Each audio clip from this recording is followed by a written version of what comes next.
Hi, Ashley here with hearthookhome.com, and today we are going to learn how to crochet the Tunisian Simple Stitch. This stitch is so fun, it's so gorgeous, it's got a very unique texture to it, and you can tell just by looking at it, oh my gosh, that's Tunisian and that's the Simple Stitch, because we've got all of these lovely vertical bars.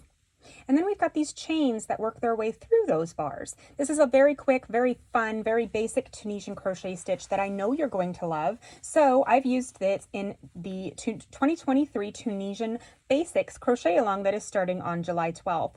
I will have this up forever, so if you are watching at a later date, be sure to join in with that crochet along. It will remain up for free forever. So let's learn how to crochet this fun, gorgeous stitch. In order to crochet the Tunisian Simple Stitch, you're going to need a crochet hook. For this purpose, I am using a Tunisian hook that is missing the cable. It's not missing, I just didn't put it on there.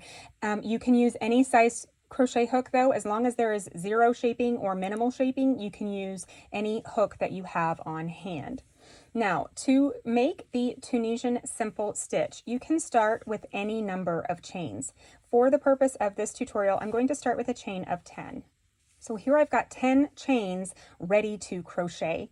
Now, similar to traditional single crochet, you're going to look at the second chain from the hook. So this one right here, I am going to rotate it to look at the back bar. I'm going to make sure that this loop here isn't too tight, and I'm going to insert my hook into that second chain from the hook. I'm going to pull up a loop.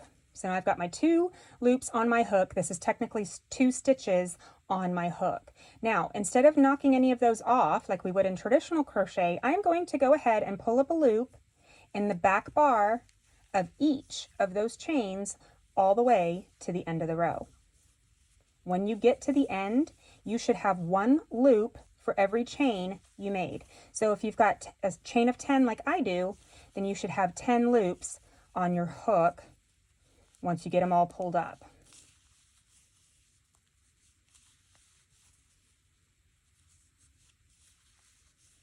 Okay, so here let's take a look.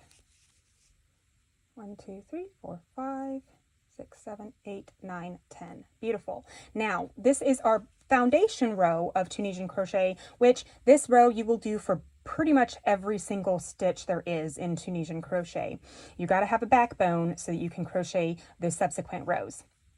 Now, in order to knock all of these loops off of your hook, you're going to first chain 1, and this is going to be what is the side of your stitch or the side of your piece going straight up from here. So you've done your chain 1. Now you are ready to yarn over, pull through 2.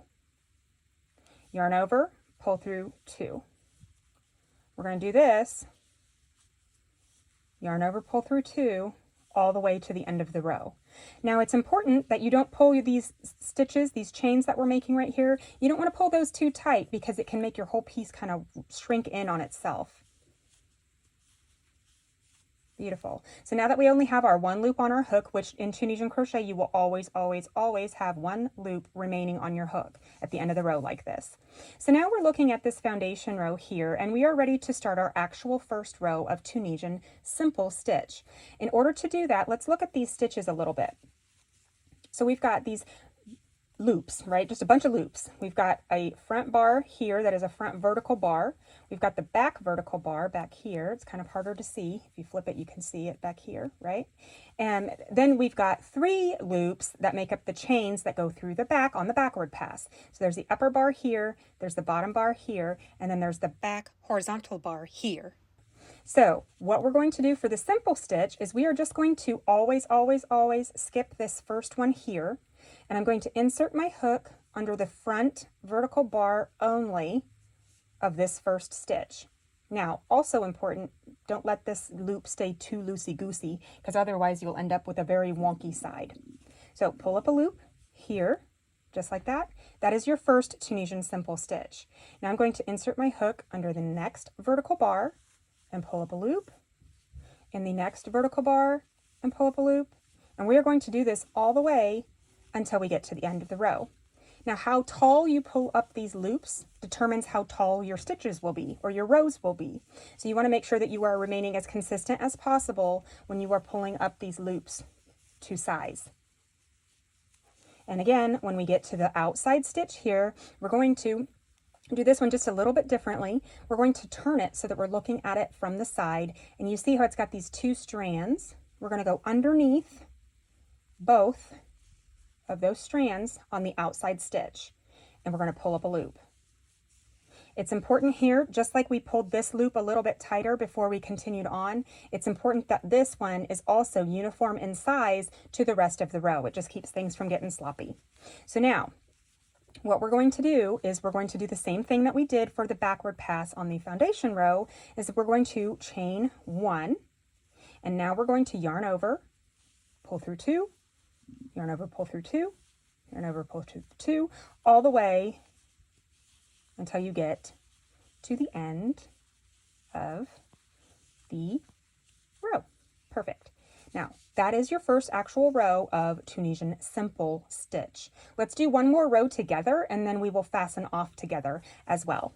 So, like I said, in practically every single Tunisian stitch, you're going to skip this first one here. You're never going to work into this one. This is your outside stitch. You're never going to touch it. You're going to go into the first actual stitch using the front vertical bar and pull up that loop. Continue all the way to the end of the row.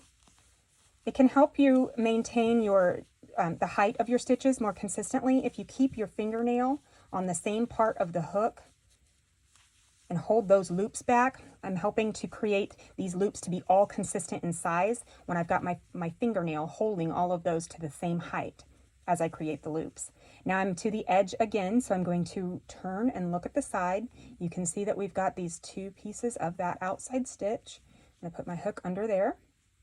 You can see I've got both loops, and pull up that chain. Now, again, make sure that this one is not too big. If it's huge, you're going to have a wonky border, right? So let's go ahead and make sure that that size of that loop is uniform to the others on the row. Now we're going to do our chain 1, and now we're going to yarn over and pull through 2 all the way to the end.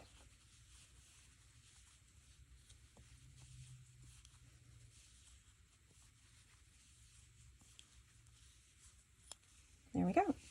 Now we have 3 rows total of crochet. When you count these, you've got 1 vertical bar, 2 vertical bars, 3 vertical bars. So I have 3 rows here.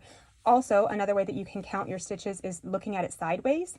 So this is the side of your piece. This is the loop that always remains on your hook. So I've got 1, 2, 3 rows here. I love how easy it is to count your stitches with Tunisian. Now, in order to fasten off, we are just going to slip stitch all the way across.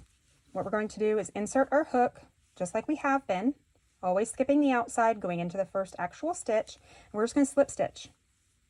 That's it. We're going to do this in each stitch all the way across, and it's important to not pull these slip stitches too tight, because if you do, your whole piece will start to go in on itself. Also, you don't want those stitches to be so tight that when you go back to do your border row, your first row of the border, that you can't get your hook back into it. So you want to make sure that you're staying consistent with the sizing of those slip stitches as well. And when you get to the end, we're going to look at the side again, just like we have been this whole time on the edge stitch. And we're going to go under both sides of that outside stitch, and I'm just going to complete my slip stitch just like that. And that is all there is to the Tunisian Simple Stitch. Isn't that fun? I absolutely love this technique. Let me know what you think, and I look forward to crocheting more with you soon. Thanks for watching.